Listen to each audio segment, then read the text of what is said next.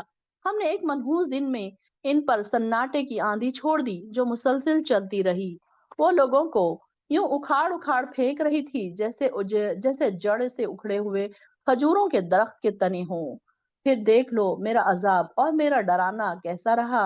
ہم نے اس قرآن کو نصیحت حاصل کرنے کے لیے آسان بنا دیا۔ پھر دیکھیے تکرار کے ساتھ یہ بات آ رہی، پھر دیکھیے وَلَقَدْ يَسَّرْنَا الْقُرْآنَ لِلذِّكْرِ فَهَلْ مِن مُدَّكِّرٍ، ہے کوئی نصیحت حاصل کرنے والا؟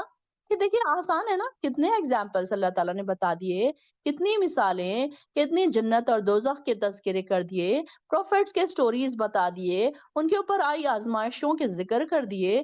دیکھتے ہیں ہم ابراہیم علیہ السلام کے اوپر کیسی کیسی آزمائشیں آئیں، مکہ کے لوگوں کے اوپر کیسی کیسی تکلیفیں آئی، ہمارے اوپر تو وہ سب نہیں آئی۔ پھر اس کے بعد بھی کیا ہم قرآن سے نصیحت نہیں حاصل کرتے؟ یہ ساری چیزیں اللہ تعالیٰ، دیکھیں کہ یہ انعام ہے، قرآن ہمارے لیے ایک نصیحت ہے، اگر ہم اس سے نصیحت نہیں حاصل کر رہے تو اس میں قصور کس کا ہے؟ ہمارا ہی قصور ہے۔ اللہ تعالیٰ تکرار کے ساتھ یہ بات بار بار کہہ رہا ہے، وَلَقَدْ يَسَّرْنَا الْقُرْآنَ لِلذِّكْرِ فَهَلْ مِن مُدَّكِّرٍ، کہ دیکھ لو اس قرآن کو نصیحت حاصل کرنے کے لیے بنایا ہے۔ دیکھیے کتنے لوگ ہیں یہاں پر بیٹھے کہ ان کو نصیحتیں حاصل ہو گئی، ان کی زندگیاں چینج ہو گئی، ان کے اندر صبر آ گیا، ان کی عبادتیں چینج ہو گئی، ان کے اندر انکساری اور خشوع اور خضوع آ گیا، جھکنے لگ گئے وہ لوگوں کے سامنے کہ کیا نصیحت ہی تو ہے، یہ نصیحت تو حاصل کر رہے ہیں ہم۔ پہلے ہم دیکھیے کہ کیسے ہم گناہوں میں پڑے رہتے تھے، کبھی ہم اپنے گناہوں کو ریئلائز بھی نہیں کرتے تھے۔ اب یہ دیکھیے کہ ہماری کئی بہنوں نے کہا ہے کہ ہمیں اپنے گناہ نظر آ رہے ہیں اب۔ یہی ہے ایمان کا لیول، یہی ہے۔ دیکھیے کہ حل میں مدکر، اپنے آپ سے اب ہمیشہ سوال کیا کریں کہ کیا ہے ہم نصیحت حاصل کرنے والے؟ اللہ تعالیٰ نے تو بڑا آسان بنا کے پیش کیا ہے کہ ہم یہ کہتے ہیں کہ نہیں نہیں بڑا مشکل ہے، کیسے کریں گے، کیسے پڑھیں گے، کیسے یاد کریں گے؟ کہ آپ یقین نہیں کریں گے کہ ہمارے پاس جو لرن کرنے والی تھی، ریورٹڈ لیڈی تھی، جو جہاں پر میں کلاس لیتی تھی ریاض میں، تو وہ ریورٹڈ لیڈی تھی، ہندی میں اس نے لرن کیا ورڈ ٹو ورڈ ٹرانسلیشن، اور وہ ایسے ٹرانسلیشن لرن کرتی تھی کہ آپ اس کی غلطی نہیں پکڑ سکتے۔ تو ایسی ہماری اسٹوڈنٹس تھی، تو جب وہ لوگ کر سکتے ہیں، جب ہندی والے کر سکتے ہیں، اردو والے کیوں نہیں کر سکتے، انگلش والے کیوں نہیں کر سکتے؟ ہم نے تو بڑی گریجویشن میں ٹاپ کیا، 10th میں ٹاپ کیا، 12th میں ٹاپ کیا، 10 کتابیں، 7 کتابیں، کورس بکس پڑھ لی ہم نے، میتھس بھی پڑھ لیا، انگلش بھی پڑھ لیا، سارا کچھ ہم نے پڑھ لیا، اور ہمیں قرآن نہیں پڑھ سکتے 600 پیجز والا؟ یہ تو پوری زندگی میں پڑھنا ہے نا، ہم کو ایک سال میں نہیں پڑھ کے ختم کرنا ہے۔ کورس بک تو ایک سال میں ختم کرنی ہوتی، وہ بھی پھر بھی ہم کر لیتے ہیں، پھر بھی ہم اس کے ایگزام دے لیتے ہیں، پھر بھی رات بھر جا کر ہم محنتیں کر کے پاس ہو جاتے ہیں۔ پاس کیا ہوتے ہیں؟ ہمارا تو شوق ہوتا ہے کہ ہم ٹاپ کریں، ہر کلاس میں ہم چاہتے ہیں کہ اپنے بچے ٹاپ کریں، ہم ٹاپ کریں۔ ہم جب اسٹوڈنٹ تھے تب ہمارا بھی یہ خیال ہوتا تھا کہ ہم ٹاپ کریں۔ آج ہم ہمارے بچوں سے یہی امید رکھتے ہیں کہ ہمارے بچے ٹاپ کریں، لیکن کیا ہم نے یہ امید رکھی کہ ہمارے بچے قرآن میں بھی ٹاپ کریں؟ کیا ہم قرآن میں ٹاپ کریں؟ ہم اپنے بچوں کے لیے تو قاری صاحب لگا دیتے ہیں، ان کو ڈانٹ ڈانٹ کر پڑھا دیتے ہیں، لیکن ہمیں کوئی ڈانٹنے والا نہیں ہے۔ ہم اپنے آپ کو ڈانٹیں، ہم اپنے آپ کو تیار کریں کہ میں اب اس قرآن کو آج ارادہ کر لیں، پکا ارادہ کر لیں کہ اب میری جتنی بھی زندگی بچی ہے، میں اس میں قرآن کا لفظی ترجمہ یاد کروں گی، اس کی تفسیر پڑھوں گی، اس کو سمجھ کے پڑھنے کی کوشش کروں گی، بھلے ہی 5 آیت کیوں نہ ہو روز، بھلے ہی 2 آیت کیوں نہ ہو روز۔ آپ دیکھیں، اگر آپ 5 آیتوں کو 10 بار پڑھیں گے نا، تو آپ دیکھیے کہ سادے قرآن میں سے آپ اس کا ٹرانسلیشن بول سکتے ہیں آرام سے۔ کوشش کر کے دیکھیے، آج ایک ایکسپیریمنٹ کر کے دیکھیے۔ تو یہاں پر اپنے آپ کو جگائیے، یہ آیت ہمارے لیے ہے، جگانے کے لیے ہے۔ فَحَلْ مِن مُدَّكِّرٍ، تو ہے کوئی نصیحت قبول کرنے والا؟ قوم سمود نے بھی ڈرانے والوں کو جھٹلایا، وہ کہنے لگے کہ کیا ہم اپنے ہی میں سے ایک اکیلے آدمی کی پیروی کرنے لگے؟ تب تو ہم گمراہی اور دیوانگی میں پڑ گئے۔ کیا ہم میں سے یہی شخص رہ گیا تھا جس پر ذکر نازل کیا گیا؟ نہیں، بلکہ وہ کذاب اور ڈینگے مارنے والا ہے۔ یہ لوگ کل ہی جان لیں گے کہ کذاب اور ڈینگے مارنے والا کون ہے۔ کل سے کیا مراد ہے؟ قیامت کے دن جب آئے گا تو۔ اور اے صالح، ہم اونٹنی کو ان کے لیے آزمائش بنا کر بھیج رہے ہیں، تم صبر کے ساتھ ان کے انجام کا انتظار کرو اور انہیں آگاہ کر دو کہ پانی ان کے اور اونٹنی کے درمیان تقسیم ہوگا، ہر ایک کی اپنی باری پر پانی پیے گا۔ آخر انہوں نے اپنے ایک ساتھی کو پکارا جو اس کے مارنے کے در پہ ہو گیا اور اس کی کونچے کاٹ ڈالی۔ کون سا شخص تھا وہ؟ کیا نام تھا اس کا؟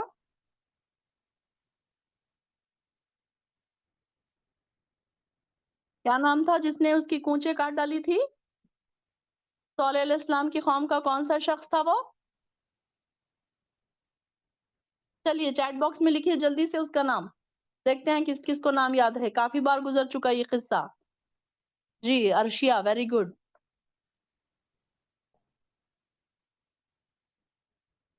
ملیحہ ترنم، ویری گڈ۔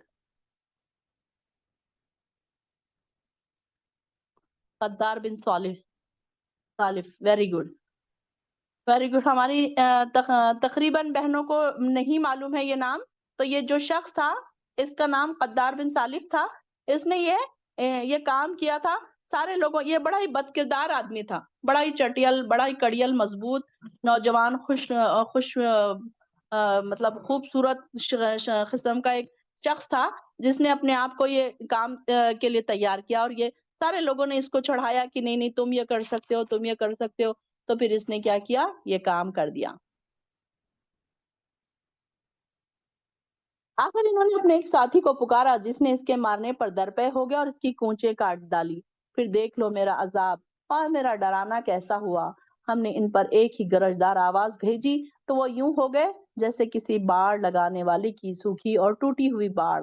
ہم نے اس قرآن کو نصیحت حاصل کرنے کے لیے آسان بنا دیا۔ پھر دیکھیے، پھر وہی بات آ گئی کہ لَقَدْ يَسَّرْنَا الْقُرْآنَ حَلْ مِن مُدَّكِّرٍ، کیونکہ بار بار تکرار کے ساتھ کوئی بات آ رہی ہے نا، تو اس کا مطلب یہ ہے کہ اللہ تعالیٰ اس کی اہمیت کو بتانا چاہ رہے ہیں، اس قرآن کی نصیحت کو بتانا چاہ رہے ہیں، اور ہمیں جگایا جا رہا ہے، بار بار یہ بول کر جگایا جا رہا ہے کہ یہ والے سورے میں دیکھیں گے آپ، بار بار یہ آیتیں آ رہی ہیں۔ تو یہاں پر اور اس قرآن کو ہم نے حاصل کرنے کے لیے آسان بنا دیا، پھر کیا ہے کوئی نصیحت قبول کرنے والا؟ قوم لوط نے بھی ڈرانے والوں کو جھٹلایا تو ہم نے ان پر پتھر برسائے، مگر لوط کے گھر والوں نے ہم نے سحری کے وقت ان کو بچا کر نکال دیا۔ یہ ہماری طرف سے احسان تھا اور ہم شکر کرنے والوں کو ایسے ہی جزا دیتے ہیں۔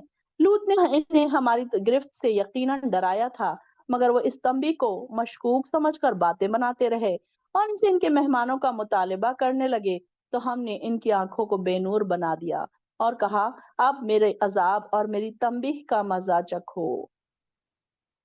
اور صبح سویرے ہی انہیں ایک نہ ٹلنے والے عذاب نے آ گھیرا۔ ہم نے کہا اب میرے عذاب اور میری تنبیہ کا مزہ چکھو۔ ہم نے اس قرآن کو نصیحت حاصل کرنے کے لیے آسان بنا دیا۔ وَلَقَدْ يَسَّرْنَا الْقُرْآنَ لِلذِّكْرِ فَهَلْ مِن مُدَّكِّرٍ۔ دیکھیے بار بار کہا جا رہا ہے کہ قرآن کو آسان بنا کر اللہ تعالیٰ نے بھیجا ہے ہمارے لیے، تو ہے کوئی نصیحت حاصل کرنے والا؟ بار بار اللہ تعالیٰ پکار رہا ہے اپنے بندوں کو۔ کون سے بندوں کو پکارا جا رہا ہے؟ ایمان والوں کو۔ حل میں مدکر، ہے کوئی نصیحت حاصل کرنے والا؟